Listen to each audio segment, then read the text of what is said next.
ඉතින් හැමෝටම සුබ උදෑසනක්.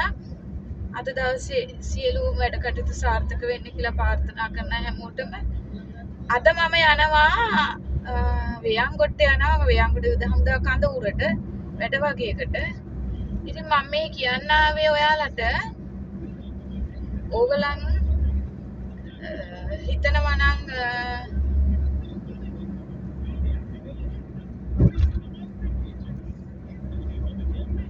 තමන්ගේ වැඩ කටයුතු කරන්න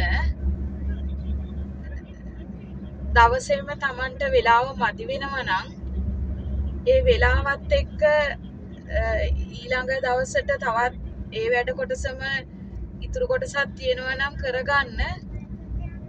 දවස මදි කියලා කියනවා නම් වැඩ කරන්න ඒක සාධාරණ හේතුවක් නෑ කියලා මම හිතනවා. මොකද අපිට කොහොමත් තියෙන වැඩ කරන්න දවසේම උදේ 8 ඉඳලා හරි උදේ 7 ඉඳලා හරි පටන් ගත්තත් අපිට දවස තියෙන්නේ වැඩ කරන්න උපරිම පැය 10යි 12යි අතර. මොකද අපි නිදා ගන්න ඕනේ. එතකොට අපේ අනිත් වැඩ කටයුතු කරගන්න ඕනේ, උයන්න පිහන්න කෑම බීම ඒ සියල්ලත් එක්ක. එතකොට අනිවාර්යෙන්ම මිනිස්සෙකුට නිින්දක් අවශ්‍යයි පැය 8ක. එහෙම නොවුනොත් ඊළඟ දවසේ අර කරන්න ඉතුරු වැඩ ටිකත් එක්ක තවත් එකතු වෙන වැඩ කරගන්නත් අපහසුතාවයකටපත් වේ. නිින්දක් නැති වුණොත් එහෙම හිතන්නේ නැතුව තමන් හැමදාම තමන්ට කරන්න තියෙන වැඩ කොටසේ අත්‍යවශ්‍ය වැඩ කොටස වල ටික ඉස්සරහට දාලා පොලේක හරි පොතක හරි සටහන් කරගන්න. ඒ වැඩ ටික කරගන්නේ කොහොමද කියන එක කාලය එකට බෙදා ගන්න.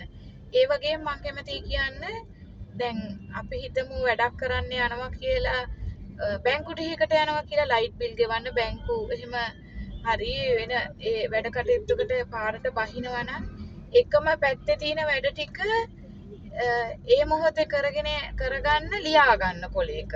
මං මේ පැත්තට යන්නේ දැන් මෙහෙම මේව කරන්නේ මේ ටිකට මෙතනට යනකොට මේ වැඩත් කරගන්නේ මෙතනින් කියන එක ලියා ගන්න. එතකොට මං හිතන්නේ කාලය කළමනාකරණය කරගන්න ලේසි වෙනවා. එහෙම නැතුව නිකන් මට වෙලාවක් මදි වුණා අද දවසේ ගත්ත වැඩ වලින් භාගයට භාගයක් ඉතුරු වුණා. ඒක හායි හෙටත් කරන්න සිද්ධ වෙනවා. එහෙම කරොත් ඔයාට වැඩ ටික කවදාවත් බැලන්ස් කරගෙන ඉවර කරගන්න බැරි වෙනවා. මොකද අපි දවසකට ගත්තොතින් අද කරන වැඩේ නෙවෙයි වෙන්න පුළුවන් හෙට කරන්න තියෙන්නේ. එතකොට අපිට ඒ හෙට කරන්න තියෙන වැඩත් එකතු වෙනවා. අපහුව ඊට ඉස්සෙල්ලා දවසේ කරන්න තිබිච්ච වැඩ ටිකේ භාගයක් විතර ඉතුරු වෙනවා. එහෙම වුණොත් අපිට කාලය කළමනාකරණය කරගන්නත් බැරි වෙනවා. කරන්න තියෙන වැඩ ටික කවදාවත් කරලා ඉවර කරගන්නත් බැරි වෙනවා.